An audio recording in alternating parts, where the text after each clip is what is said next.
Hey everyone, welcome to the Willa channel. Today I'll show you how to trim and cut videos in CapCut or any editor. Trimming is simple. We use a slider and adjust from the side we need. If we want to cut or trim a video, we move the slider to the desired frame and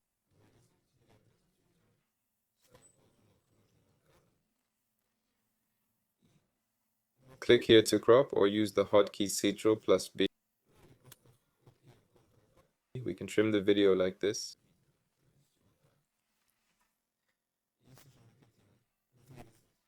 If we want to cut part of the video, we trim it.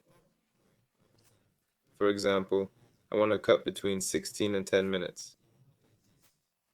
I trim at 16 minutes, let's say here, and at 10 minutes, then delete this part with right click or delete key.